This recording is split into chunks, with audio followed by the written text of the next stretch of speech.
Hello दोस्तों, knowledge of nursing channel में आपका स्वागत है। आज हम एडीमा यानी कि सूजन के बारे में पढ़ने वाले हैं। तो चलिए दोस्तों, देखते हैं एडीमा क्या है। शरीर के टिश्यू में अधिक मात्रा में लिक्विड यानी तरल पदार्थ जमा होने की वजह से सूजन तैयार होती है। एडीमा शरीर के किसी भी भाग में हो सकता है, लेकिन ज्यादातर पैरों और हाथों में यह देखा जाता है। आप स्क्रीन पर देख सकते हैं एडिमा हुआ हाथ और पैर, यानी हाथ और पैर पूरी तरह सूज गया है।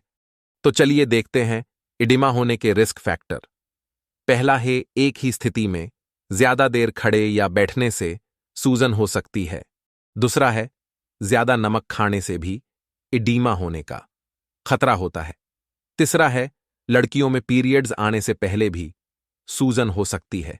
और चौथा है, प्रेगनेंसी में पैरों पर ज्यादा दबाव बढ़ने के कारण भी सूजन आती है। कुछ दवाइयों के दुष्परिणाम के वजह से भी सूजन आती है।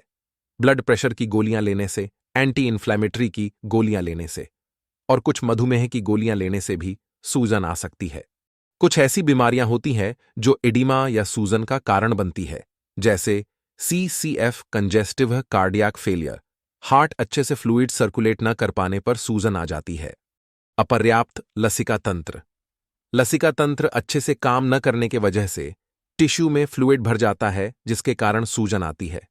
पैरों की धमनियां डैमेज्ड होने के कारण ब्लड हार्ट तक नहीं पहुंच पाता, और जहां धमनियां डैमेज्ड है वहां फ्लूइड रुक जाता है और सूजन होना शुरू हो जाता है। किडनी की बीमारी, किडनी अगर खराब है या कुछ बीमारी है तो किडनी अच्छे से वेस्ट को निकाल नहीं पाती, इसके कारण पूरे शरीर में सूजन देखने को मिलती है। लिवर सिरोसिस, सिरोसिस के कारण लिवर को जाने वाले ब्लड को सिरोसिस धीमा कर देता है। इससे लीवर तक रक्त पहुंचाने वाली नस में दबाव बढ़ जाता है। इससे पैरों और पेट में सूजन आ जाती है।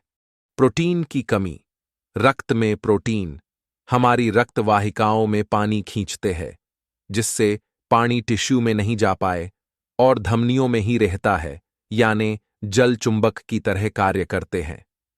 जब रक्त में प्रोटीन का स्तर कम होता है तो पानी रक्त वाहिकाओं को छोड़कर ऊतकों में जमा हो सकता है। तो चलिए एडीमा के कुछ साइन और सिम्टम्स देखते हैं। एडीमा के कारण शरीर में पानी की मात्रा बढ़ जाती है, जिसके वजह से शरीर का वजन भी बढ़ जाता है। पेरिफेरल एडीमा, टिश्यू में पानी जमा होने के कारण हाथों और पैरों में सूजन आना। डिस्टेंडेड नेक वेन, गले की नस का फैलाव तब होता है जब गर्दन से नीचे की ओर जाने वाली नस सूज जाती है। ऐसा तब होता है जब रक्त उस तरह प्रवाहित नहीं हो पाता जैसा होना चाहिए। फेफड़ों से सीटी का आवाज आना, फेफड़ों में पानी भरने के कारण सांस लेने में दिक्कत होती है और सीटी जैसा आवाज आता है। असाइटिस, एडिमा के कारण पानी पेट की ऊपरी लेयर में यानी कि पेरिटोनियल कैविटी में जमा हो जाता है, जिससे पेट फूल जाता है, उसे असाइटिस कहते हैं। प्लूरल एफ्यूजन, एडिमा के कारण पानी प्लूरल कैविटी में जमा हो जाता है, यानी कि फेफड़ों के आवरणों में जमा हो जाता है, जिसे प्लूरल एफ्यूजन कहते हैं। तो चलिए एडिमा के ट्रीटमेंट या उपचार के बारे में जानते हैं। पहली दवाई है डायूरेटिक्स, दैट इज फ्रुसेमाइड। ये दवाई लेने से नमक और पानी की शरीर से बाहर निकलने की प्रक्रिया तेज हो जाती है। दूसरी दवाई है anti inflammatory drug, that is ibuprofen. Oedema की वजह से आई हुई सूजन को कम करने के लिए इसका यूज होता है। नेक्स्ट दवाई है एनाल्जेसिक्स, दैट इज एसिटामिनोफेन। सूजन के कारण होने वाले दर्द को कम करने के लिए इसका यूज होता है। तो चलिए जानते हैं कुछ नर्सिंग उपचार और लाइफस्टाइल चेंज के बारे में। इलेवेशन, सूजे हुए भाग को हार्ट के स्तर से ऊपर रखना, जिससे ग्रेविटी से फ्लूइड नीचे आ सके और सूजन कम हो सके। नेक्स्ट, मूवमेंट्स, ज्यादा हलचल करने से फ्लूइड पंप होके हार्ट तक पहुंचेगा, जिससे सूजन कम होने में मदद मिलेगी।